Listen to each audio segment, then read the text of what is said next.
You're listening to TechRecruit, a podcast that educates talent acquisition and recruitment professionals on innovation to attract talent across all industries. We're glad you're here. Welcome to the TechRecruit podcast. My name is Stacey Broadwell. I'll be your host. And today we have a very special guest. She's the Senior Manager of Talent Acquisition for Hulu. I would like to introduce Miss Jessica Wheeler. Welcome, Jessica. Thank you. Jessica, you have such an amazing background and you bring with you so much of experience. And I was looking through your LinkedIn profile, and one of the things that stood out to me that I wanted to initially speak about was the mission of Hulu. And for those of you who don't know, Hulu is one of the premium TV streaming services with amazing content. One of my favorite shows is The Handmaid's Tale. Yes, that's a good one. Do you have a favorite?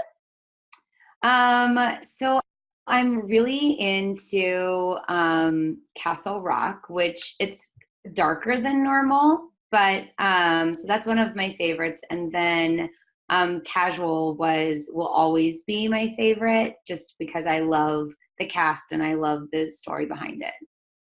So one of the things that it says, and I just thought this was so beautifully written, is Hulu creates amazing experiences that celebrate the best of entertainment and technology. And to me, that just embodied this whole idea of innovation and experience and technology, bringing that to an audience, which kind of is what I feel like I try to do with the LAX Tech Recruit conference. But I wanted to ask you, do you feel that that culture is really permeated throughout Hulu?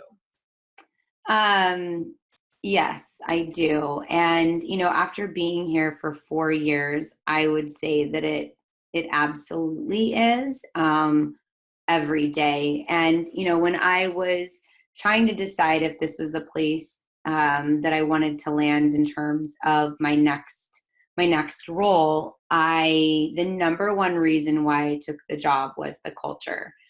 And it is a place that I feel like every time you turn around, something different is happening. We are constantly pushing the limits and pushing boundaries on what can we do next, what can we do better, and yet they are very inclusive of everyone participating in that. So I can honestly say that we do live and breathe our values every day.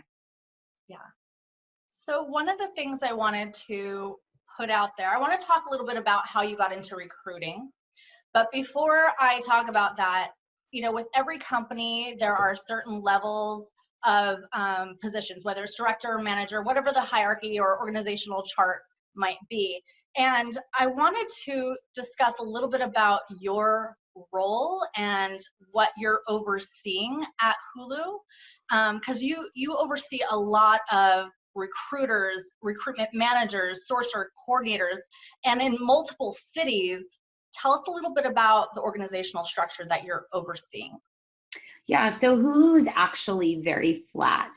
And for those people that come here and are looking for title glory, this is not the place for them.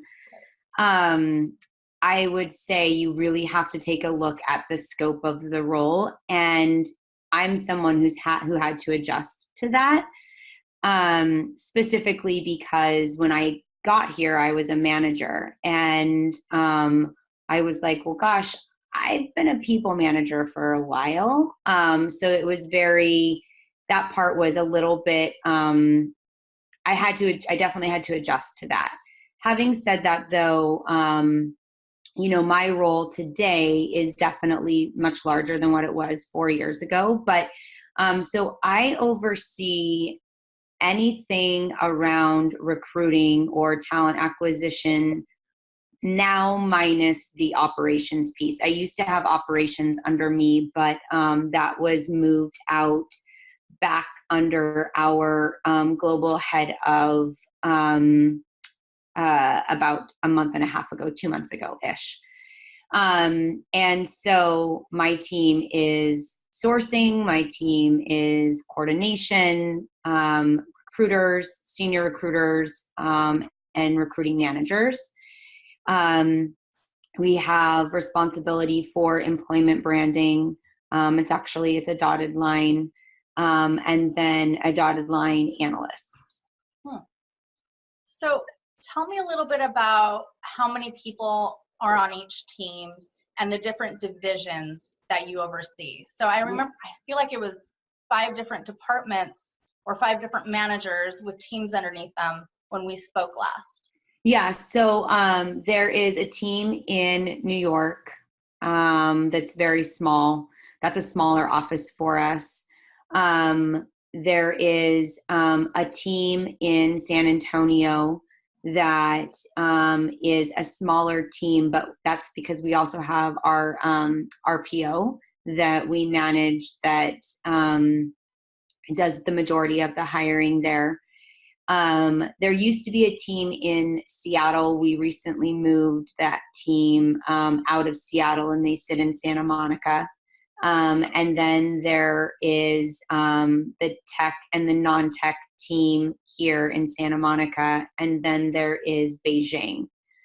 And so my direct management headcount has been reduced. I have an open head, actually. But it is, I now have four managers. And then those teams are made up of anywhere from 4 to 7 individuals. And those individuals could be a combination of senior recruiters. They could be a combination of just recruiters and a manager. There's coordinators that sit in each pod. So it really depends on which pod it is. Mm-hmm. And it doesn't matter if it's tech or non-tech, because the non-tech pods some are smaller, one's smaller than the other one. Mm-hmm. But it's just a combination, and depending on what the needs of that pod are. I want to ask a little bit about the structure of how your recruitment managers and recruiters hire for your hiring managers, or how they engage with them. Mm-hmm. Is the pods that you describe, do they report to or service certain departments, or do they go by certain roles? Like, do you organize it like, okay, this pod is going to, recruit for all of our technology roles across different departments? Or is it that they service only one department? It's a combination. So if you were to look at marketing, for example, marketing is a very large organization within Hulu. Multiple functions within marketing. There's the creative side. There's the original side, the acquisition side. There's the product side. So with marketing, the way that it's set up is you have recruiters that support hiring managers within certain functions. So we have a creative recruiter, and they support all of the creative recruiting. Smart. If you were to go into technology, because our technology team is so large, it can sometimes be a challenge, and I think that the constant struggle for somebody in a role like myself is, do we have this set up the right way? What does the strategy need to be? Because this team is growing, whereas this team is not. And so we've got security that is one recruiter. We've got our data org that has a chief data officer that we are building out. That's 2 recruiters, because we've got someone who's on the product side that is only doing product managers within the data org. But then we've got somebody who's doing all of the developers and engineers within the data org. So completely makes sense. Yeah. It really varies based on what the organization is and what does the headcount look like for that organization. That makes that makes more of a streamlined sense. I've worked with organizations before where they've had two recruiters working on the same role for different departments, and there was no communication where they could say, hey, I have this great developer that would work great in your position as well. So that's smart that they work across those different roles. Yeah, and one of the things that we do too is we will do split loops. So for example, our developer profile is the same across the board, right? So you can have one recruiter who supports the ad team and the content team, but you can have another recruiter who supports maybe mobile and iOS, and it's going to be the same profile, while there might be certain pieces on each team that might be a little bit different. At the end of the day, the profile is the same, the bar is still the same, and therefore the recruiters are able to share candidates because they can work cross-functionally. So it hasn't always worked, and it hasn't always been that way, but we've now been doing it long enough that we've been able to create a process that makes it work. I'll get to that. First thing I want to talk about, I want to jump back a little bit because you have a fantastic resume. And if you look on LinkedIn at your profile, and I want to encourage anybody to do this, at your previous positions that you've held, your accomplishments are hands down fantastic. And I like the way you position them. And I think for a lot of recruiters who are looking to advance their career, in learning how to actually apply what they've done to achievements can sometimes be daunting or difficult, especially when you're siloed, as sometimes recruiters can be, and not working on teams like software developers tend to do. So I was looking at some of these accomplishments, and first and foremost, the reducing the time to fill. I think one of the things that you stated on there, that you were filling 200 positions a month. And sometimes I look at what I've done and I think, oh, I filled 35 positions in 5 months. And I'm like, that was an achievement, but 200 positions in a month is phenomenal. And then one of the other things you stated is across USA and Canada, you filled over in 8 weeks, you filled over 199 positions. And just like that time to fill, and then leading recruiters to fill 50 positions per week. So one of the things I wanted to ask you is, when you are driving a team and encouraging them to fill positions and to stay motivated, what is that like? What does that look like for you? I think it really depends on the team. If I was to look at my team at Holiday, which was my company prior to Hulu, they were motivated very differently than what my team here is. And I think some of that has to do with the demographic of the recruiting team. Some of it has to do with the roles that they were recruiting on and some of the other business challenges. And so as a leader, I've really had to learn to adjust my style to my team. And what I do today, there are definitely some consistencies, I would say that. But what I do today is a little bit different than what I did before. But I think honestly, what it all boils down to is everyone likes to be appreciated. So I find out, how do they feel appreciated? Everyone likes to know that their work is impactful. So I try to tie back what they're doing to the impact that it has on the business. And I think recruiters are naturally competitive. So I find out what drives them and what makes them want to win. And for some people, if you are at an agency, it's going to be that commission check. If you are dealing with maybe a demographic that is, they've recently had kids, or they're in a stage in their life where work-life balance is important, then you find, then you learn that. If you are dealing with maybe a millennial population, it is the recognition, the larger recognition, and what goes along with that. So I would say consistently just understanding who your team is and spending the time to make sure that they know that they are your top priority. Mm-hmm. And those are the consistent things that I've done since I've been in a leadership role to get the performance and to get the drive out of them that we needed to in order to meet the needs of the business. That is so key, understanding what their motivations are. Mm-hmm. And in being in the position that you're in right now, where you're managing recruitment managers, it's a lot different than in managing recruiters who are individual contributors and have to have that time to fill and have to meet, I don't know, certain quotas, or, you know, there's certain things that they have to do to be successful in their role. Has there been times when you haven't had a successful or a not so successful recruiter and you had to let them go?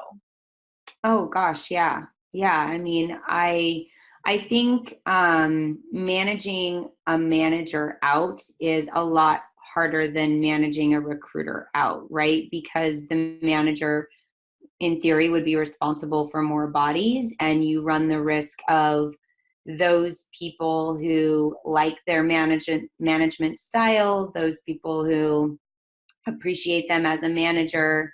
You run the risk of them being upset with you and not agreeing with your decisions. So managing a recruiter out, I mean, let's be honest, I think most of us probably have a goodie bag full of contract recruiters that we can reach out to if we're in a position where we're in a pinch moment.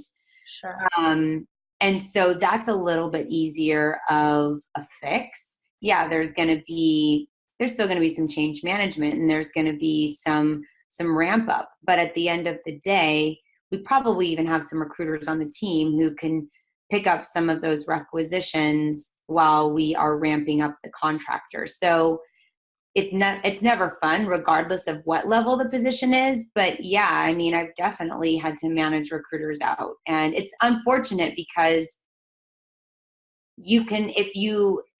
most times people are afraid to say that that they can't do something, or they don't know how to do something, and they're afraid to ask for the help. And if they would have just done that, it would have probably saved them their job, but they're afraid to do that. And so therefore they don't. And in turn, it causes other issues. So I'll get to what makes a great recruiter and kind of the things that you look for in a moment. When you talked about tapping into appreciation, and one of the things that you developed in the past before Hulu was a rewards and recognition program internally. Is that what the purpose for that was? Partially, yeah, because the morale at the company was very low, but specifically on my team. I mean, as you can imagine, when you are having to make the number of hires that we were making in order to meet the needs of the business, it wasn't the type of environment that was flexible with recruiting, in that recruiting couldn't go back and say, hey, we're struggling with meeting this hiring goal. Is there any flexibility in that number of 50 salespeople for the week, or, whatever that number was? So we just didn't have that flexibility. And so when you are, constantly day in and day out on that grind, it can be very, very, very challenging to stay positive, and people become disengaged because they feel underappreciated, because there's not enough exclamation points and good jobs to really say thank you the way that we as leaders wanted to say thank you or needed to say thank you. And so it did require some thought, and it did require that I spent some time understanding what motivates these guys and what does rewards and recognition look like for them. And then it was something that over time it spread throughout the larger company. And then we created a rewards and recognition team that was like, a larger part of the whole organization. It was part of shared services. But initially it started because my team, the morale was very low. You also developed the college recruiting program, the first ever in the company, and a program you called EDIT, the Executive Director in Training. What's that about? So, as you can imagine, senior housing it's interesting because, there's such a need for it. And yet it's a dying industry. I mean, literally in the sense of, your residents pass away because, they age. No pun intended. Okay. And, yeah. But there's not very many people that when they are in school are thinking, gosh, I want to be an executive director or I want to get into senior housing. There's some because there's some programs out there that, offer this opportunity after they graduate from college. But the vast majority of people, this is not the industry that they go into. They maybe fall into it. And so I worked for a company that really, we struggled with finding really strong executive directors. And we were willing to lean in on certain people, but not on others. And we couldn't really identify, or I was having a hard time identifying what that profile looked like. And so it was more of a selfish need than anything that got me thinking about it. And so I was trying to be creative. And so I just said, hey, listen, why don't we start talking to people who are focusing on healthcare and they don't really know what direction they want to go? Why don't we start talking to people that are in business programs that, again, they're not certain with what direction they want to take their career.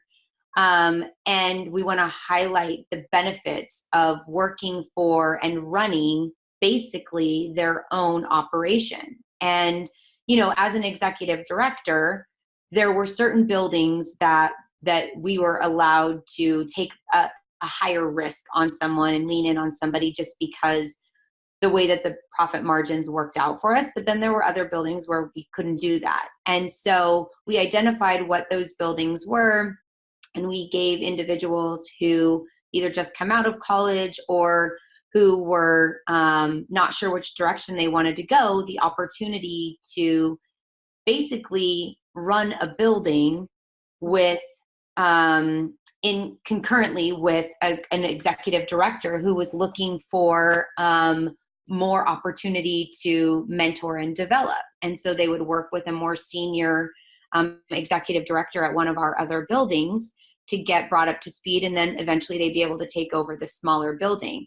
And again, it was something that in the end, it ended up working out great. And we were able to implement it in a good chunk of our buildings. But it also then became a program where people would, after they graduated from college or the summer that they were, between their junior and senior year, they would shadow our executive directors. They would learn about what it was like to be an executive director. There were a lot of entrepreneurs that were in this group because they felt like they actually ran their own business because they were responsible for the hiring, they were responsible for the marketing, they were responsible for the budget. So it wasn't intended to be that way. It was intended for us to just go through this exercise in a creative way to find people. But it ended up being a program that we were actually able to really create a true program and put some money behind and put some process behind because it ended up working. So all of these programs and initiatives and looking for the applicant tracking system and bringing a new one on and spearheading new ideas for a company that doesn't have any in place says one thing to me: persuasion. That you have that power of persuasion, that there are a lot of recruitment leaders out there whose question is, how do I step into the executive boardroom with an idea and a challenge, and how do I present it in a way that they're going to have buy-in?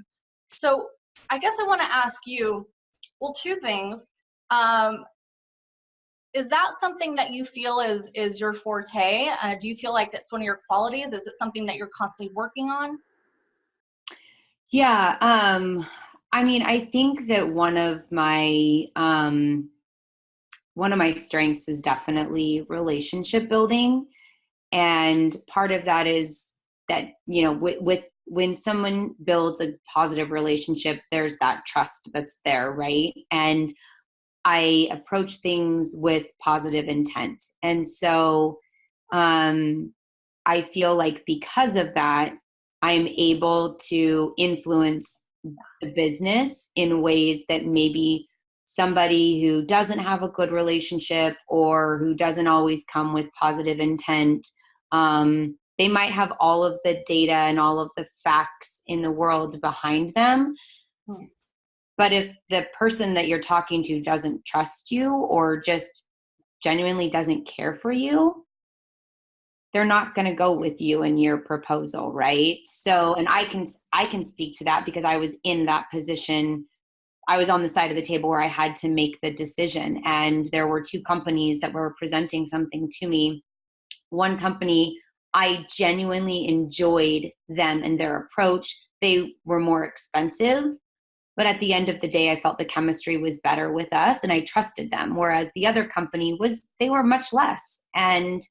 But I didn't trust them. I felt like there were too many hoops that I had to jump through and I just wasn't feeling the sincerity. And so I didn't go with them. And so I think it's the same thing. And that's where I definitely pride myself on the relationships that I have built and you know, the genuine trust that people have in me, because I think I genuinely trust people initially. I give everyone the benefit of the doubt until I shouldn't.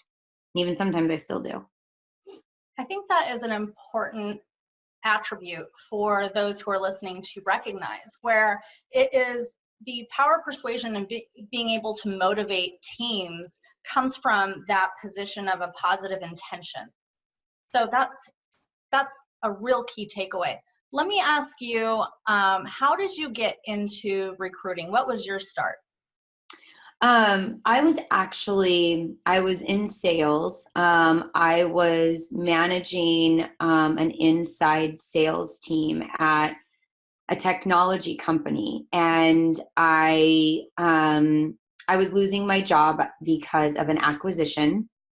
And so I reached out to a friend of mine who was a recruiter, and I said, "Hey, if I give you my resume, can you help me find something?" And he worked at an executive search firm. And I knew what recruiting was. I mean, I'd had recruiters that I worked with as a hiring manager, and I had recruiters who had called me. But, you know, this was, years ago. I want to say it was probably 12, 15 years ago. I'm totally aging myself, but whatever. And so, you know, I don't think that recruiting was, at least in my mind, it wasn't as much of a thing then as what it is today. I mean, now you turn around and there's, you know, a dozen agencies that are at your fingertips. But so when my friend said to me, "Have you ever thought about recruiting?" And I was like, "Never once." So he said, "Come into our agency, have a conversation with our CEO and see what you think."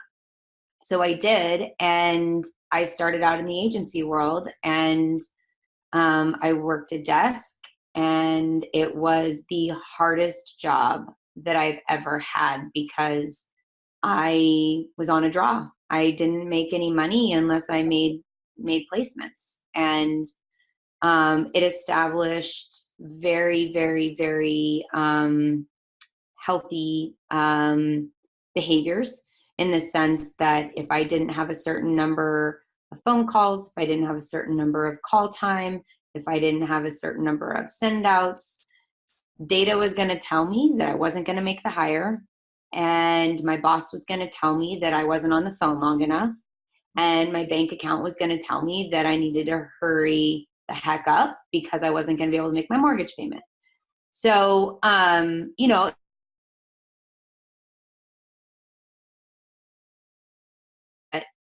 one, I loved talking to people on the phone. I loved learning about people's stories. And I legitimately loved putting somebody into a role that was clearly more superior than what they were doing the day before. whatever that was, whether that was financially, work-life balance, higher morale, better location, whatever. And that's what kept me in it. I'm giggling a little bit because when you say I've put them in a position that's clearly more superior to the one that you just had, it is verbatim Lou Adler. Oh, When he talks about screening and having appropriate questions for his performance-based marketing and performance-based hiring, that's one of the questions, the key questions he has. So, oh my gosh, that's so funny. I didn't realize that he said that. that's good. Okay. So that's how you got your start in recruiting. And then you joined Hulu. So I guess one of my question is, when you joined Hulu, what was that like? And what were some of the challenges that you had once you joined? Yeah.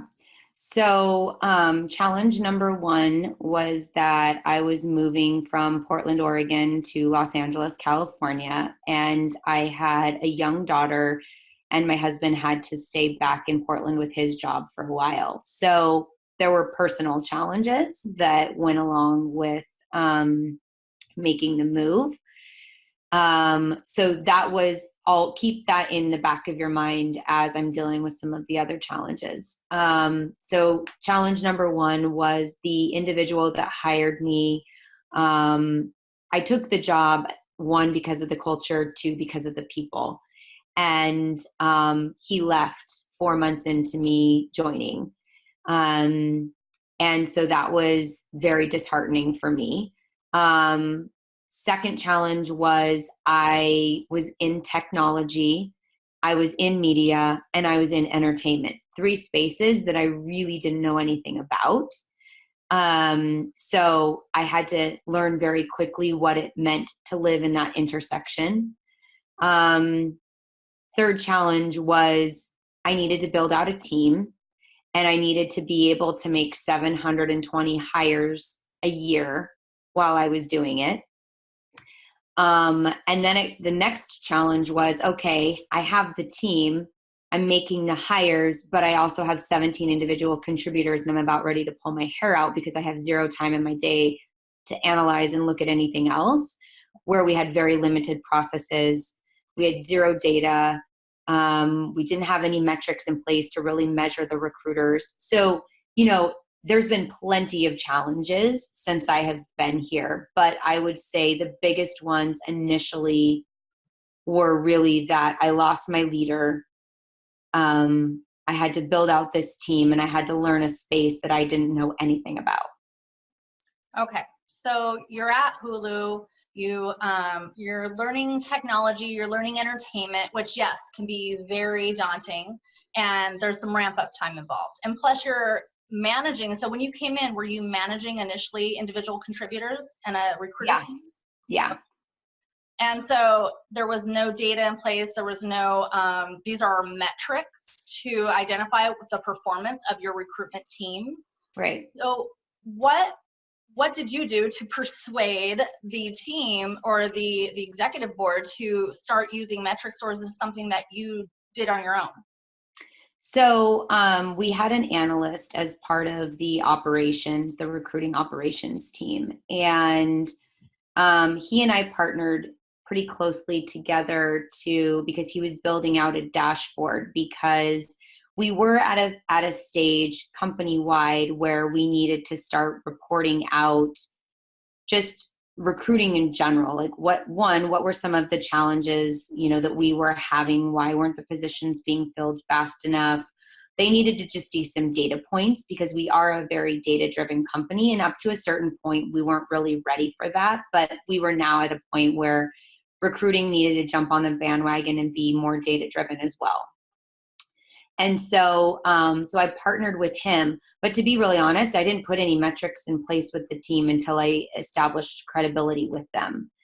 And because, most recruiters, they don't think with that side of their brain, right? That's what recruiting operations is for. That's what the analysts are for. Even coming from an agency world where metrics were all that, most of us knew, it wasn't natural and it wasn't fun, and we didn't really understand the story. And so I couldn't, 6 months in, 4 months in, I couldn't very well come to them and say, hey, you have to hit these metrics every week, right? So I didn't implement metrics until probably my second year here. But what I did do was I did start showing them and using the dashboard so that they could see, gosh, my time to fill just decreased. Well, what did you do different? Gosh, my pipeline looks a lot lighter than what I was expecting it to. Well, what are you doing different? And just like talking through to help understand like the whys behind the dashboard and the data. And over the course of a year, they really started to adapt it into their world. So then what was happening was my conversation with the recruiters of, hey, I was meeting with the business today and showed them the dashboard and they loved it. They found this, very enlightening. They thought that it was insightful. They had no idea that you were making 70 phone calls in a week. They had no idea that you were disqualifying the number of candidates that you were, or moving candidates along, whatever. And so once they started to understand that there's a story that they could tell, then they jumped on board with that. And then it was easier for me to put metrics in place because metrics tied to data. How closely married is the data to the performance of the recruiter's actual input of the data into the applicant tracking system, whether it's you're pulling data from the phone calls that they're making? When you're looking at those data metrics, I think sometimes you might have recruiters who are not really good if they're coming from the agency side or where they might be coming from, of actually putting the data in and making sure that it's solid and making sure that they are, when they're selecting that a candidate was screened or you didn't like him, maybe the reasons why, that it's the same across the organization. Can you talk a little bit about that? Yeah, there was definitely inconsistencies there. There still are. I mean, 4 years later, there's definitely still some inconsistencies. And I think, when someone goes about implementing any sort of metrics, they have to go into it with the mindset of, this is a starting point for us, right? This is a baseline, and we have to have baselines in order to then move ahead, right? So what we did was, that was the message that we sent, was this is a baseline. And we knew that people were using our applicant tracking system inconsistently. And this was almost, looking back, this was almost a way to identify that, because when the recruiters would take a look at the dashboard, they were like, well, this isn't right. And the data itself is correct. The workflow is not correct. And so that's what we then had to work on, because the data is going to pull from our applicant tracking system. It doesn't track their phone time. Quite honestly, I don't care. We don't even talk on, half of us don't even have phones on our desks. But so it's not, we're not tracking phone time. What we're tracking is we're looking at the workflow steps. And so I would say, understanding the discrepancies between how people are using the applicant tracking system, implementing data like this or implementing some sort of a dashboard will give you insight into that. And so it's been a work in progress, and we're able to look at it and say, okay, the tech team is using this workflow step like this, but the non-tech team is using it like this. So why? What's the discrepancy there? And so just as recent as last week, we were looking at source codes and making sure that we had the right source codes in there. And we were looking at ways that we DQ somebody, and do we have the right, the right disqualifiers in there, if you will, and making sure that everyone understands. So it still is a work in progress, but I think a place to start is just establishing those baselines and using your applicant tracking system as the method of pulling your dashboard so that you can point out to your team, okay, here's where we're starting and here's where the inconsistencies are.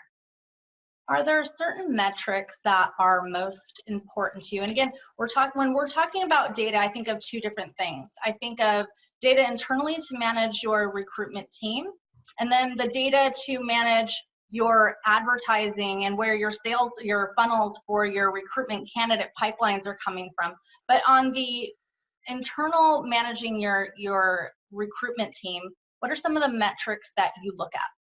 So we here at Hulu, we call those expectations. So at an agency, they're called metrics, right? But I feel like that word is very intimidating to some people because it is, yeah. They are used to it being used in an intimidating fashion. And so here it's expectations, because in order to be a recruiter on this team, you have to meet minimum expectations. And so really for us, I mean, we look at the metrics / expectations that we have in place are, yes, we look at time to fill. That's not an expectation that is anything more than just flagging this for you, trying to understand why is this role been open for 180 days when typically the average time to fill for this is 90 days, right? So trying to understand that. But it's really the different touch points in the candidate life cycle. So when we're looking at the applied-ins, how many of them are moving to the next step in the process? And then how many of those are moving to the next step in the process? And really the touch points that the recruiters have control over. There's so many pieces that the business owns that we can't expect that the recruiters are going to be able to manage that part of it. They can manage expectations and they can do their best, but at the end of the day, if the hiring manager is sitting on 7 resumes and their schedule just doesn't allow for those candidates to be scheduled for 6 weeks out, the recruiter then needs to set expectations to help the hiring manager understand, listen, this is going to put your search out there further. So there's the touch points that the recruiters own, and then hiring manager and candidate satisfaction surveys, because that's going to let us know how are they performing against the business, and from a candidate perspective, that candidate experience. I love the candidate surveys. Is that something new that you've implemented, or have you been doing that for a while? No, so we implemented it probably 3 years ago, and we've revisited the surveys multiple times. Not multiple times. We've revisited the surveys because they were pretty laborious for the candidate and even for the hiring manager. And so, it's one of those things where you have to definitely be very thoughtful about the questions that you use. You have to recognize that for us, there could be multiple people in different parts of the process. There could be a coordinator, there could have been a sourcer, there could have been a recruiter that all touched this candidate. And so recognizing that the questions need to you either need to be okay with the questions identifying each person in the process, or just identifying the overall process, and you're just going to take generalizations and you're going to measure that. Can I ask about more on the funnel, like recruitment marketing analytics? Do you have a hand in that? Oh yeah. That's very big for us. So I think I've seen this evolution as the recruiter being more of like this data scientist, recruitment marketing analyst, and it's kind of this marriage between like digital marketing and data analytics. And I actually have a degree in corporate finance. My first position out of school was in data analysis, and that's how I started my career. And so there's always been that little piece of me that misses that analytical work. And now that you have the evolution of recruitment having that and this explosion in people analytics, it's a very exciting time. So what are some of the things that Hulu is doing? So we just recently created a people analytics team. And so we have a new director. She's not really that new anymore. She's been with us for not quite a year. But we have a director of people analytics. And I feel like if you were to talk to her, I mean, she's wickedly smart. but she has her hands in every part of the business. And, it's interesting because she looks at the data that recruiting produces to help us understand, where potential landmines could be. She looks at not only our LinkedIn data, but she looks at, just our dashboard data that we collect from our applicant tracking system. She looks at all of our HRIS data. She works with, some of the external parts of the business to understand, even, from a viewer's perspective, where some of our viewers are coming from. And I think the great part about her is that she is someone who can bring all of that back and tie it back together around hooligan satisfaction, around viewer satisfaction, landmines, pitfalls, areas that, from a hiring standpoint that we're going to need to be thoughtful about. She loves to review all sorts of data. And then because she sits, within HR, or as we call it here, TAO, because she sits within our group, we are spoiled in that, she can relay some of that to us so that we can then better think about, okay, from a staffing standpoint, what do we need to do to get creative? The data tells us that this person at this level stays for this long.